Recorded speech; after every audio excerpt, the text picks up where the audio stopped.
Children, now today we come to the next subtopic in the lesson, structure of the atom, and that is the electronic structures of a few more elements.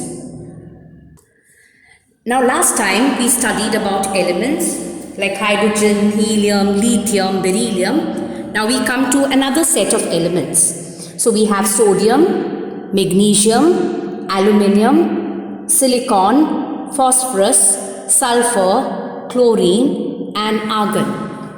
Now the atomic number of sodium is 11, magnesium is 12, aluminium is 13, silicon is 14, phosphorus is 15, sulfur is 16, chlorine is 17 and argon is 18. Okay, so you basically have to learn the atomic numbers of the elements from 1 to 18. Okay, now once we know the atomic number, we automatically know the number of protons, because atomic number is the number of protons, the number of positive charges which are there in the nucleus of the atom. And I've told you, just like how every child has a roll number in class depending on the arrangement of their names in the register. So those children whose names begin with A will be the first few roll numbers, then the ones with B, C and so on. So same way in chemistry, all these elements have atomic number, and this atomic number is nothing but the number of protons in the nucleus of the atom. Protons are positively charged particles. So depending on how many positively charged particles they have in the nucleus, they will have a particular atomic number. So if atomic number of sodium is 11, positive charges will be 11, magnesium is 12, same way aluminium will be 13, silicon will be 14, phosphorus 15, sulfur 16, chlorine 17 and argon 18. Now we also know that the number of protons is equal to the number of electrons. Electrons are negatively charged particles which are there in an atom. So the positive and negative charges are equal when an atom is stable. So same way, if there are 11 protons, there will be 11 electrons. Same way 12 here, 13, 14, 15, 16, 17 and 18. Okay, so that means sodium has 11 electrons in the atom. Now the question is, how are these 11 electrons arranged? How many of these 11 will go in the first shell, second shell, third shell and so on?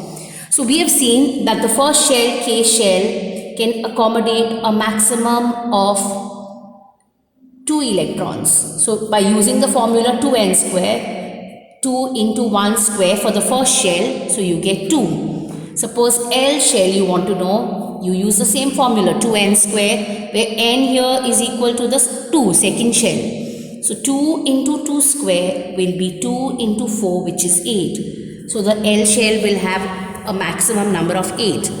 Then M shell, again you use the same formula 2n square, where n is the third shell, M is the third shell, small n is 3. So 2 into 3 square, which is 2 into 9, which is 18. So remember that the number of electrons in the M shell is 18, but the maximum number of electrons that can be accommodated in each shell is 8. So this third shell, the M shell, is divided into subshells that you will learn in the higher classes. So just remember that K shell has a maximum of 2, L shell has a maximum of 8, M shell is 18, but the M shell is divided into subshells. So you put 8 in the M shell because the maximum number of electrons according to Bohr and Bury is 8. Now we come to the EC. That means how many will go in the first shell, how many will go in the second shell, the distribution of electrons in each shell. So out of 11, 2 can be accommodated in the first shell. So 9 remain. Of the 9, 8 can be accommodated in the second shell. And the 11th one, last one, will go in the outermost shell. Is that clear? Same way, if you look at magnesium, magnesium has 12 electrons. Of the 12, 2 will go in the first shell 8 will go in the second shell, so that makes it 10, and the remaining 2 will go in the third shell. Same way, aluminium, 2 will go in the first shell, 8 in the second, 3 in the third. So maximum number in the M shell is 18. Okay, here.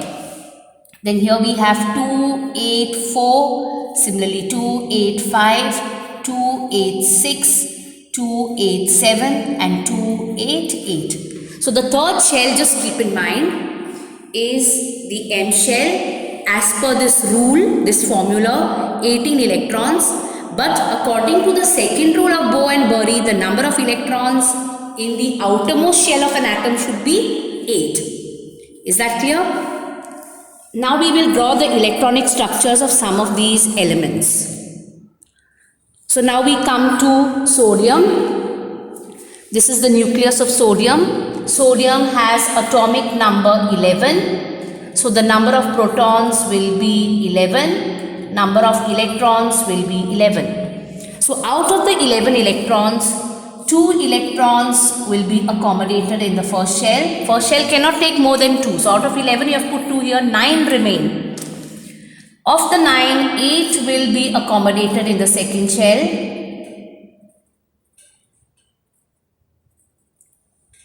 Okay. So 8 plus 2 is 9, and the last one, 11th one, will be accommodated in the third shell. Now we come to magnesium. Magnesium's atomic number is 12. So of the 12, 2 will go into the first shell. So 10 remain. All 10 cannot go in the second shell. Maximum number in the second shell is 8. So 3, 4, here 5, 2, again 8 you put here. So 8 plus 2 is 10, and the remaining 2 will go in the outermost shell. Okay. So the EC of sodium is 281. 2 in the first shell, 8 in the second shell and 1 in the outermost shell. And the EC of magnesium is 282. Is that clear to all of you? So magnesium's atomic number is 12. So number of protons are 12. Number of electrons also are 12. So EC will be 282. Now let's take another example of chlorine. Chlorine has atomic number 17.